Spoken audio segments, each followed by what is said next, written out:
Hello, everybody, and welcome once again to the Armchair TV show. Welcome back. I am your host, Bill Reed. And if you're listening to the show for the first time, man, you missed out last week on our inaugural episode number 1, not to be confused with Star Wars, because this one did not suck. Hey, don't hate me. Judging by attendance. Hey, I like the Star Wars movies. Just episode 1, it was what it was. It's like Rocky V. It had to be told, It goes hand in hand with the I've almost been one of those people where I think I've gone back, and watched a lot of them, and I don't know if they were as good as we originally thought they were. That's bold. For its time. I see what you mean, though, but you're comparing it to today's movies, and maybe... It's kind of going back and watching, like Raiders of the Lost Ark, all the Indiana Jones, and you realize how bad they were. Those are great. There's one scene I remember, he was on the conveyor belt, and every time, 1 minute his head's about to be crushed, and then he pan away, and the next minute he's 37 feet away. It's sloppy. I don't know. It's a good idea. Now, let me know your thoughts on this here, because, now you host the Gray Matters radio show. I do, on the Reporters Network. That's right. And what about... which I'm willing to bet will be the first time in the history of podcasts.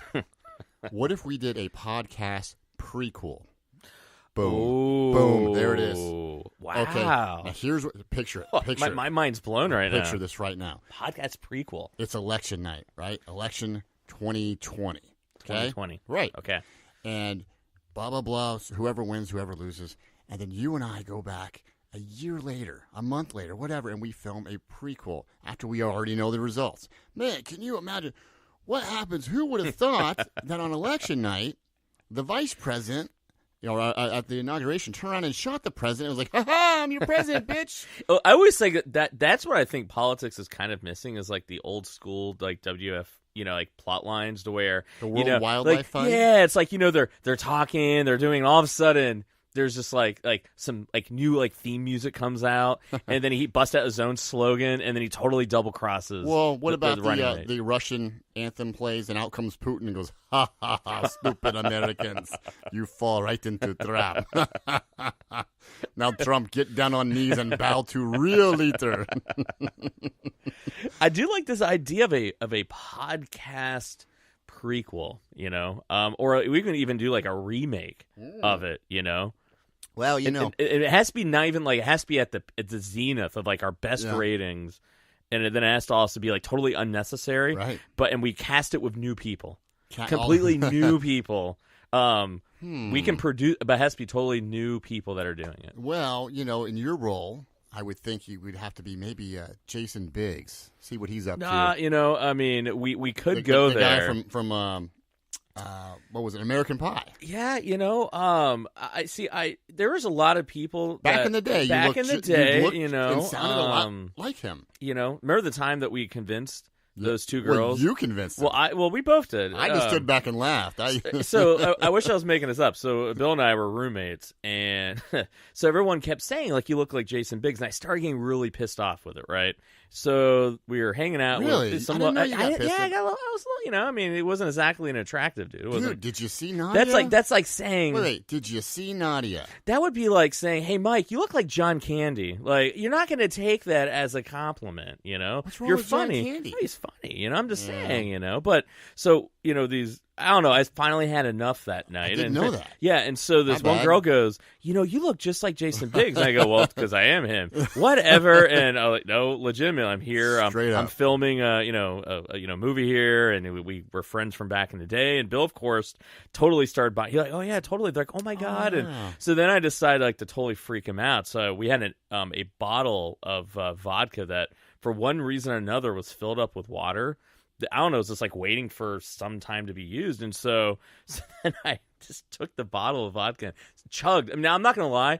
If anyone's ever chugged a liter of water, it is very difficult, And so I drank a liter of water that they thought was vodka. And the whole time the girl's freaking out. Oh my god, don't. Then of course I'm like, I feel like driving, I want to get some Subway. And she's like, oh my god, don't. And then I just left. So somebody somewhere says that, they hung out with Jason Biggs. He's a raging alcoholic, and he likes to drive drunk. So, yeah. In the Ohio, Yeah, area. I know. Wish I was making that up, but no. I was finally got done with it. I'm like, all right, screw it. I'm going to roll with it. And that, ladies and gentlemen, is exactly why I could have nobody else be my co-host, except for Mike Devine. I do my best. You can't make that shit up. You literally can't. I mean, how happy are you that we did not have Twitter, Instagram, oh, dude, Facebook? Man, we had pictures of pictures. Cell phone recordings. Oh, yeah.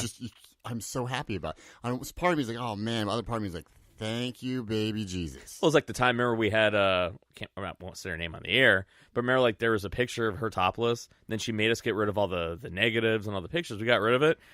And then, because that was like our digital cleansing, right? But there was no digital. Then I remember, like, randomly, it was like 6 months later, and then Phil had a picture, and then ironically, there was a picture of a table that had pictures on it, and there was the picture of the picture of the girl was topless. So we couldn't even, that was our, like, oh, once you put it out there, it's never going to disappear. Yeah. That was the worst case scenario for us, a picture of a picture.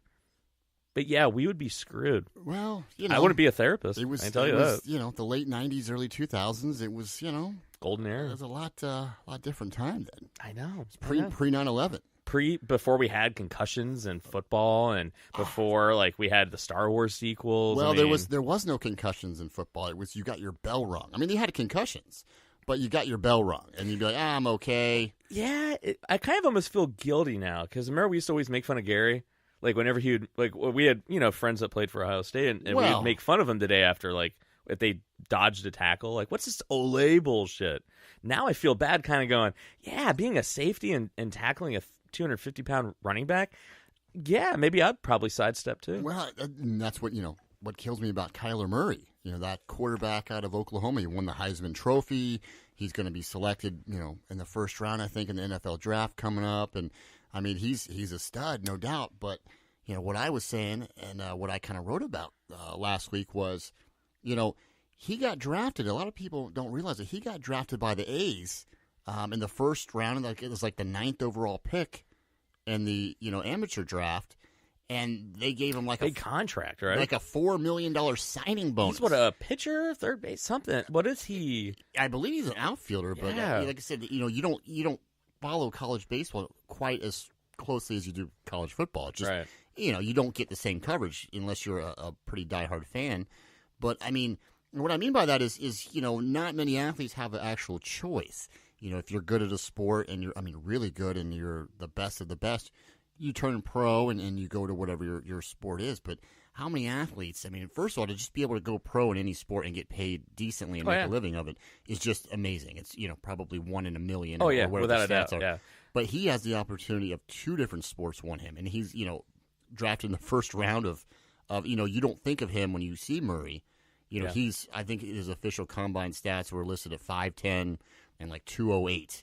Which a lot of people debated if he was even that tall or that heavy. Yeah, which is.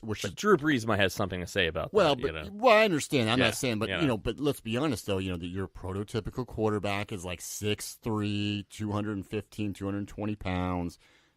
It is what it is. Yeah. So, and I'm not saying he can't make it at quarterback, but what I'm saying is he has a choice. So.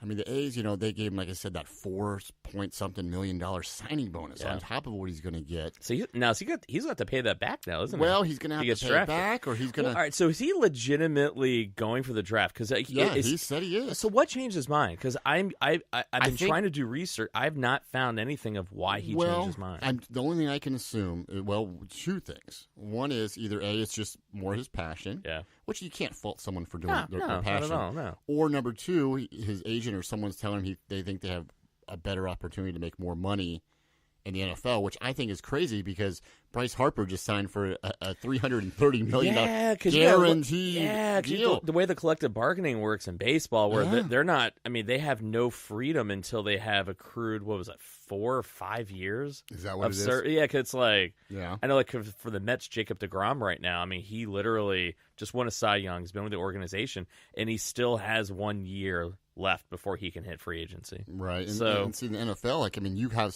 your contract is partially guaranteed, like the signing bonus, the rookie slotting system. But like when you get cut, I mean, I think you get cut. Like it's yeah, you have some guaranteed money, but that's where I think usually it's like the offset language of like your guaranteed money and what happens when you sign with the next team and how you can carry that money over. Well, look at Bobby Bonilla.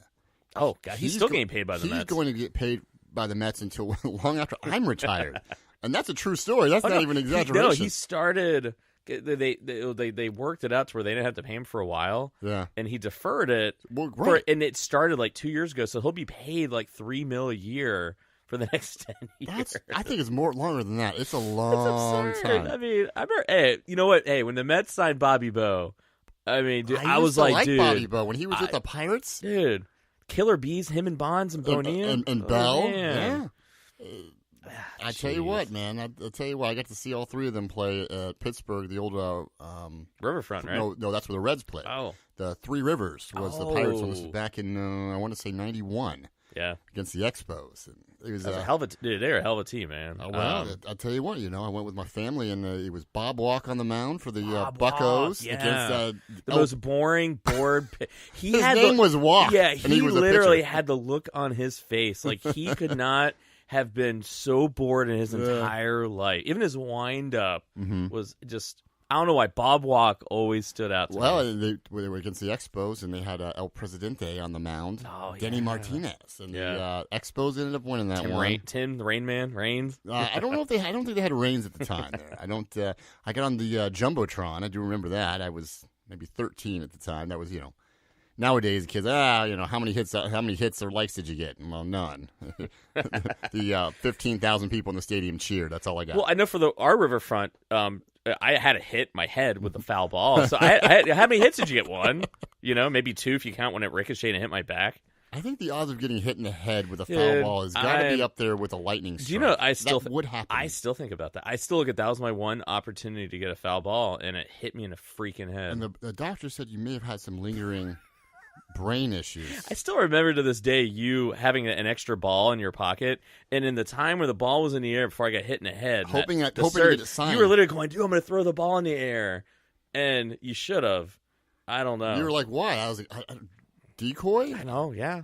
Well, it happens, Well, those brain things, man. I'm telling you, I know, Murray. dude. I think Murray needs to go to baseball because how many baseball players, in all honesty, do you know that have stepped away from the game and had serious, after their career's over, injuries, let alone brain injuries?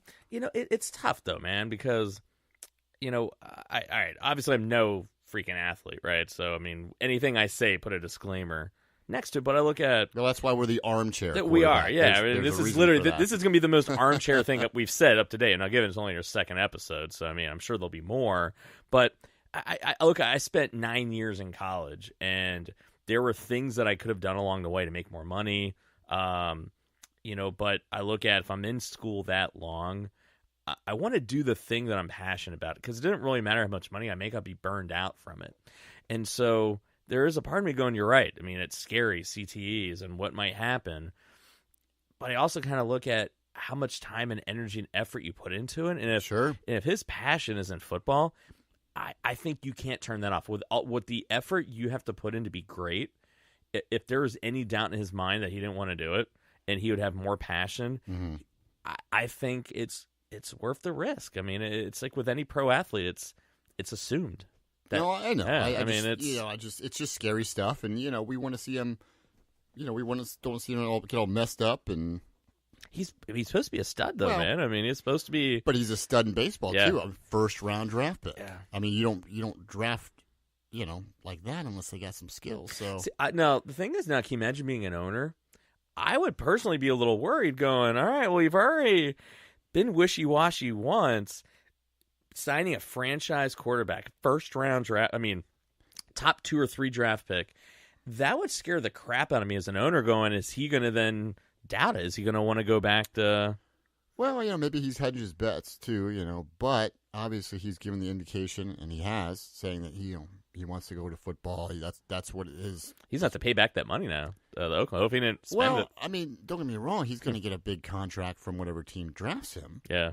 In the NFL, get a signing bonus. Oh, without a doubt. I mean, but I don't know. I guess if it was just me or if it was my child, which it's not on any level, but if you have a choice of one where, and again, only being 5'10" and 200 pounds, in a league where, literally the quarterback must go down and he must go down hard. Yeah. I don't know. Nowadays, it's pretty much so much as even. I know. You can't even sneeze in their direction. But you're still going to have some incidental contact, is my point. I mean, though. the thing is, it's going to happen. The thing is, I have a daughter, and so I mean, she might be able to play football. I don't know, but I mean, I think as a dad, with Max, Brody, I mean, honestly, are you hesitant to have them play football, knowing what you know now?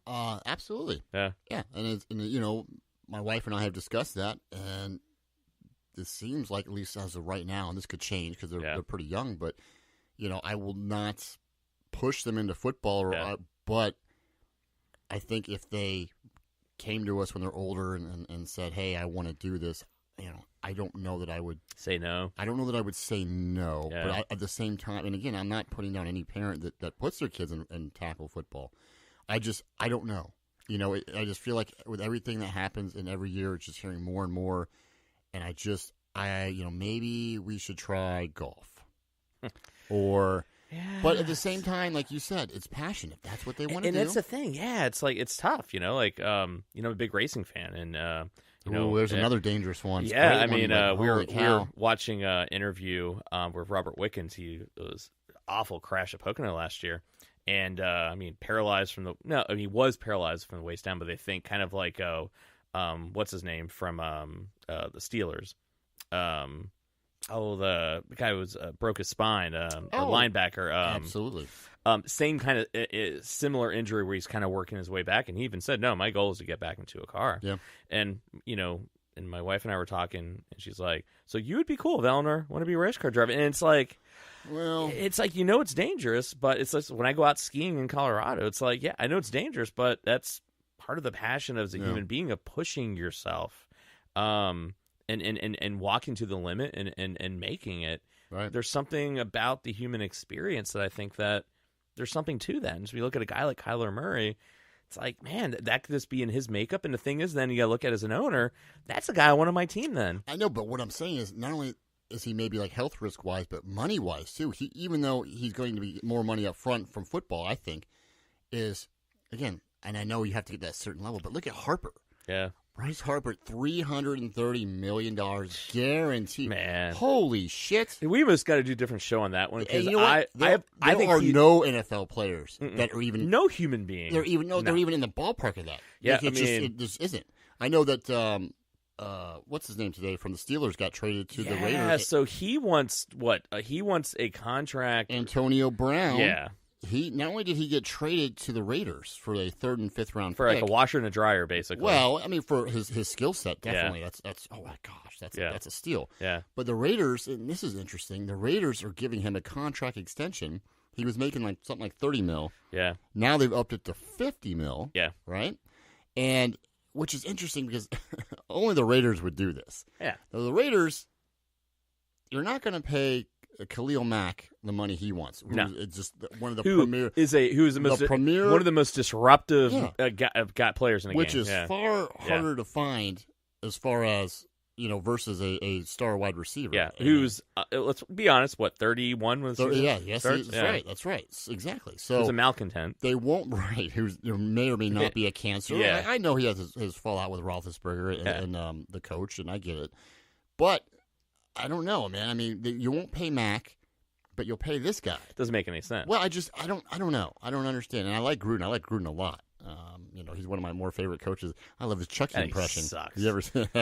He was up for the supposedly was in consideration for the Ohio State gig a couple years ago. Yeah, I do know that. Yeah. Part of me was like, man, I really want him. I know Urban Meyer got it, but part of me was Gruden. Like, well, I don't know. It's he's got the ring, baby. No, he has one. Sitting down. Yeah. Go into someone's living room and go, oh, have you ever seen a Super Bowl ring up close? He had the luxury of taking Tony Dungy's team to the Super Bowl and winning it. I like Tony Dungy, too. I mean, I just look at, here's a crazy thing, is that Pittsburgh is on the hook they have $21 million in dead cap space as a result of this trade. No shit. So not only did they trade, because when they trade him, because of league year and how the bonuses work, so they have $21 million or $22 million in dead cap money regardless. So they have to. They can't do anything, even though they're not paying him. It's dead cap space. They can't do anything with. And they lost Le'Veon Bell. They only got a 3rd and a 5th round draft pick for him. Well, that's all they could get. They tried to trade him to the Bills, and he denied it. Well, they said the Eagles were interested. Yeah, I heard that too. But the Eagles weren't going to pay him because Eagles have a cap issue, and I think they're trying to go after Le'Veon Bell. Brown, he vetoed the trade to Buffalo. Yeah. Which is strange because Buffalo. Would you want to go to Buffalo? I know, but would you want to go to Oakland? Really? Yeah, eventually it's going to be Vegas. Oh, okay, but you still have the worst team in the league, man. No, I mean, no. It's don't be wrong, you're playing for Gruden, but like when you look at the team itself, you're like, dude, it's the Raiders. You know, it's funny today. I said to my dad, I said, "Oh, did you see that Brown got traded?" He said, "Oh yeah." He goes, "Where?" I go, "Guess who?" And his first guess was he goes, "The Raiders." No, he goes, "The Browns." I said, "No." I said, "Good guess." I said, "I go, where do all the misfits end up in the league?" And he immediately goes, "The Raiders." Well, the thing is, I think the Browns would have been an awesome fit for him. The problem was that they said they weren't going to trade him within the division. Yeah. Oh, no, I understand. Did you see that the Browns, they got shot down? They tried to get Odell Beckham Jr. from the Giants. I saw that, yeah. And they got shot down. Apparently, the Giants laughed him out of the building. I don't know what the Browns offered, but they was... Hey, at least the Browns are trying. I'll give them credit there. Oh, yeah. The Browns are a couple players away, I think, from legit. I mean, I think they're a playoff team next year. Well, I called it at the beginning of the year. I go, they're going to be 8-8, 7-9, 9-7. They're going to be on that They're cusp. changing their culture up there in Cleveland. And I will totally admit, I was wrong about Baker Mayfield. I did not like him. I thought he was going to be Ryan Leaf Redux. I knew he had talent. Poor Leaf. I really thought he was going to be like a Todd Marinovich, Ryan Leaf, Johnny Manziel clone. And I could not have been more wrong. So if Baker ever listens to the show, I will totally man up and go, I totally was wrong. You are kind of a stud. Now you're not my Eagles. You're no Carson Wentz. But if I had to pick a second team that I'm going to root for in the NFL, I gotta go with the Browns. Being an Ohio boy, Did you see Manziel got banned? Dude, man, from the CFL? That's just sad, man. I'm not gonna lie. That's the Manziel one. Even though it's fun to make fun of him, and the fact that he comes it's like Ricky Schroeder, Silver Spoons, came from a wealthy family. The kid really has he's bipolar, he's admitted to it, has an awful substance abuse problem, and it's sad when you see somebody that at best should be a backup, a perennial back, because I think he has a limp noodle for an arm. But it is sad that a lot of these guys, even like Josh Gordon, these guys that have a lot of talent, and just because of their addiction and their demons, they just can't. They just can't get out of their own way. It's sad. I think it really is. I think he needs a mentor. Like he really needs like maybe someone who's been there, like someone who's been in the league and kind of knows what he's going through. And you know what he needs? Colin Kaepernick. Well, maybe. I think he needs like a Rocky Balboa. Yeah. Well, I mean Rocky Balboa from the Creed movies. Like so Creed 2 came out on Blu-ray this week. Yeah, it did. Yeah. I haven't picked that up yet. I fully plan on it. My wife has not watched it yet. I know she's probably rolling her eyes. But I made her watch the first Creed movie, and she liked it. Jill saw the first one. She it's a good movie. It. Yeah. And I tried to, I told her, I make her tonight. As a matter of fact, we're missing a Rocky Rambo marathon. You know what's funny? There's nothing funny about Rocky or Rambo. Oh, no, it's awesome. It's awesome. There's it doesn't matter. It's funny because even after I moved away. It's one of those, if any Rocky was on, there'd be a text message. And now this is before it became a perennial, marathon on all the channels.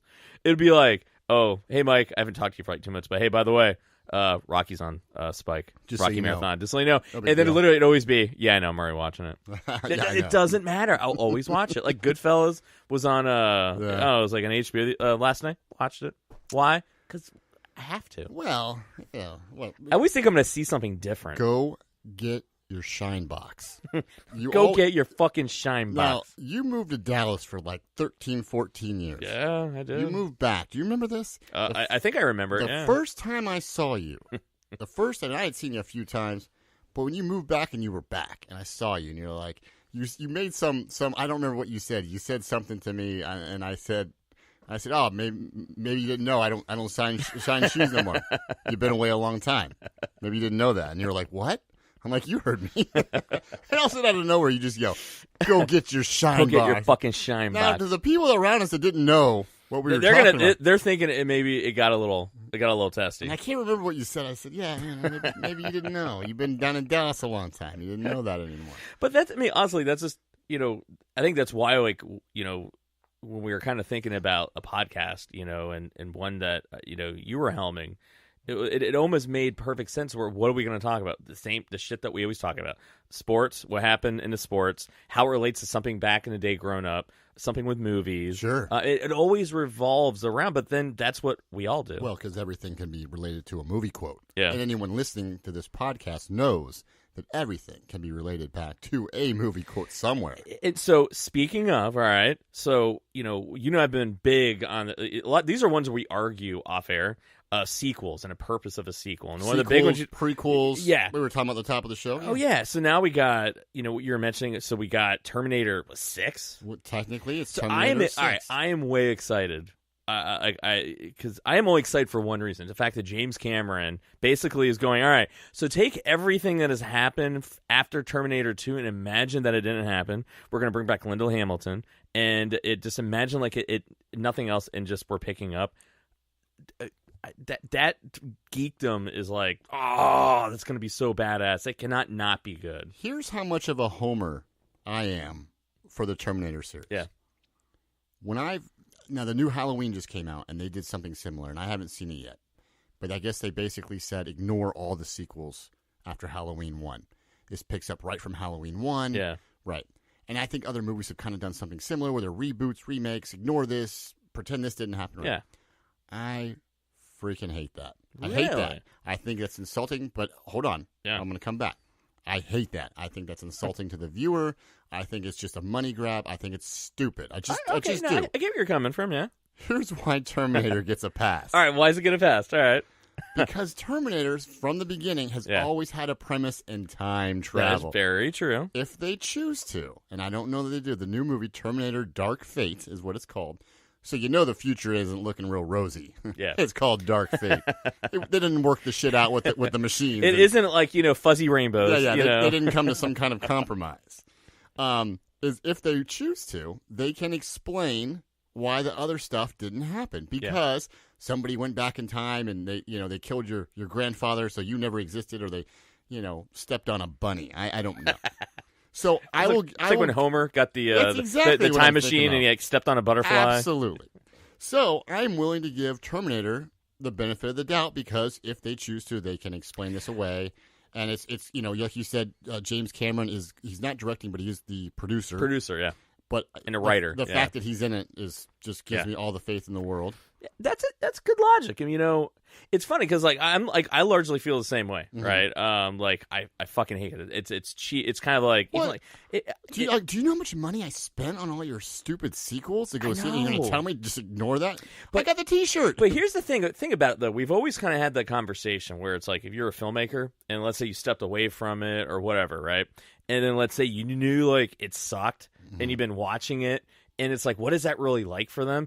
This is kind of the answer to it. Know. Him going like, all right, you know what? Even though I'm like knee deep in like, Avatar 2. Avatar 2, 3, 4, 5, and 6, I believe so strongly, and I have to undo a wrong that I'm going to redo it. And I love like just imagine like nothing else happened. And I think it's just going to be badass. And the thing is, I like Terminator 3. 4 was a little suspect. 5 was a little confusing. Yeah. I think 6 is just going to be dope, man. I heard a rumor, and not to spoil it because it's been printed, but I heard a rumor that the new Terminator movie does not have a John Connor in it. Now, I'm sure they explain it. My understanding is they do explain it, but there's no John Connor. Really? Where do you think he could be? Oh, I don't know. Well, that's interesting. He could be dead, but then you're like, well, who's going to lead the revolution because he's the leader? But then again, you have time travel. And using this, quote, time machine, anything's possible. So they haven't said he's dead, but that's one of the possibilities. It could be, I don't know, maybe he's captured. Maybe he's already captured. He was already captured. No, that was Kyle Reese was captured. I mean, one of the things. I mean, if they follow the somewhat canon, I guess of it, of just like Judgment Day was going to happen any way you look at it. It's inevitable. It's inevitable, right? So I mean, so it would be kind of interesting if the whole idea of John Connor, even if there was no John Connor, there will be another quote unquote John Connor to lead the resistance. I don't know. It's interesting. It's it will definitely be quite interesting. Speaking of sequels, and this is what I'm really fucking curious about, Coming to America 2. Wow. Apparently, it's already been filmed, right? How did I not hear this on my radar? I have no idea. My wife pointed it out to me, and I said, "You're fucking full of shit." I was angry because we were watching Coming to America. And I was like, I fucking love this movie. She goes, oh, yeah, I wonder how the sequel's going to be. I'm like, shut the fuck up. Like, there's not a sequel in, lo and behold, there is. There's no details about, but apparently Arsenio Hall is back. James Earl Jones is back. Well, of course Arsenio's back. All right, what else is he doing? But here's it. All right, and so once again, this should be maybe a separate episode, right? But to me, there needs to be some criteria of a sequel, right? One, how much time has elapsed? Two, does it really need to be done? It's kind of like Dumb and Dumber was so shitty, it made me almost hate the original Dumb and Dumber. I like Dumb and Dumber. And it was so far in between. It's like, why? Why after all this time? And now, if it's one of those things, makes money. But that's not. But why would you destroy? I don't know. I mean, I don't know if it destroys it. I see your point, but I don't know that it destroys it because I think as a fan of movies, I can sit back and look at films individually and say, yes, I know that they're supposed to be connected or they're supposed to be sequels and everything, but I can look at one movie and be like, that's really good. The sequel, that's even better or that's worse. I see what you mean, though. You don't want to think about it. It's like, remember when Michael Jordan came back and played for the Wizards? Yeah. And it was just like, he was the owner. Yeah. And it was was just 40. But still, it's like, why'd you come back? It almost not destroyed, but it made you define everything differently. And I don't know, like, why? I mean, Eddie Murphy, let's be honest, hasn't exactly been the greatest with making, movie decisions, right? Well, yes even and the no. movies that were bad that happened to be good, it's like he accidentally fell into it. Yeah, at the beginning of his career, it was he was everything on fire. Was a home run. Yeah, Beverly Hills Cop, Coming to Trading America, Places, 48 Hours, 48 Hours, another 48 Hours. Yeah, great movies. Even Boomerang was halfway decent. Boomerang. Did you know they're making a series about Boomerang? I saw that. Yeah, they're also making Beverly Hills Cop 4. Is he going to be in it? Yeah, it's like him and his son or something. I like it. Okay, so it's like. Well, are they going to call it Coming Back to America? I have no idea. My son Akeem. What is it going to have to do with? Like, why? The thing is, like, that's why you have to tune in and find out. It's unnecessary. Yeah, I know, but there's going to be maybe the king of Nigeria needs some money that you need to send him, right? What if he was the originator of the Nigerian email scan? No, they're not from Nigeria. I'm sorry. It's Come on, I know you know it. I'm not going to. Zamunda. My bad. There you go. Zamunda. Joffrey, what is it? Joffrey. Jaffer. The king of Zamunda. Yeah. I did not know that was not a real country for years. Are you serious? Well, growing up as a kid. I really would not have. I kind of thought that Zamunda, I'm like, oh, sounds good. Let's go right now. That actually makes me, I've known you for, 34 years? I just met you last week. Yeah, 33 years, and I don't know you. You finally found a way to make me think less of you. I gotta tell you, that's impressive. That is impressive. Yeah, I mean, you thinking Zamunda was a real country that may have just. I mean, I thought I would have thought it's not a lot. It just moved the Richter scale a little bit to the left. I would have thought after that one time in Puerto Rico that was the lowest point you ever saw me at. No, back in '99. No, definitely not. No, this is actually Okay, well, if you say so, champ. Whatever you say, So I don't know. Well, like you were saying, Michael Jordan, he didn't really get it done at age 40. I don't know. I see the LeBron. How old is LeBron now? He's not getting it done with the Lakers. Oh man, I mean, seriously, who didn't see that one coming? Hindsight's 2020. I'd like to say that I called that last year. I didn't think they wouldn't make the playoffs. I didn't think that. Yeah, I thought my prediction was they would make it, but they would get bounced in the first round. Yeah, that's what I said. Yeah, like swept in the first. Well, round. I don't know about swept. I just said they're not going to get out of the first round. The Lakers are playing all this money. And I personally think that it's kind of like DeMarco Murray. For the Cowboys, and they ran him into the ground, and then he was just gone after that. That workload in Cleveland for those 2 or 3 years where he was everything. Yeah. Last year was such a rough year. I think that broke his body. I personally think that. Do you think that if LeBron could get into his Terminator time machine and go back in time, he would stay in Cleveland, still go to L.A., or go somewhere else? I think he would have done everything the same way. You think he would still stay in LA he got his his titles. He won one for his team. I think he probably would have done things the same way. I mean, it's tough to. It's tough to argue. It's kind of like, if you're trying to keep up with Jordan and the Bulls of the 90s, dude, it's like... Well, LeBron did call himself the GOAT. I don't think he's the GOAT. A few months ago. Jordan he called himself the GOAT. I know. You can't call yourself the GOAT. That's what I was thinking. You can't. The GOAT cannot... You don't see Brady calling himself the GOAT. You cannot call yourself the GOAT and be the GOAT. That, to me, is disqualifying right. Being the GOAT. Even Michael Jordan never said he was the GOAT. The only person... I don't know if he did or not. The only person who was the GOAT that could legitimately say he was the GOAT was Muhammad Ali. Cassius Clay. I'm the greatest of all time. All right. There you go. You couldn't argue with it. Call him Ali, I call him Clay. I mean, Mom call him Clay, I'm going to call him Clay. They're coming to America. I mean, Jim Morrison, he's the Lizard King. He's the king, not the greatest. He didn't call himself the greatest. That's true, yeah. So, there you go. I mean, Elvis I don't think, came up with the king, and...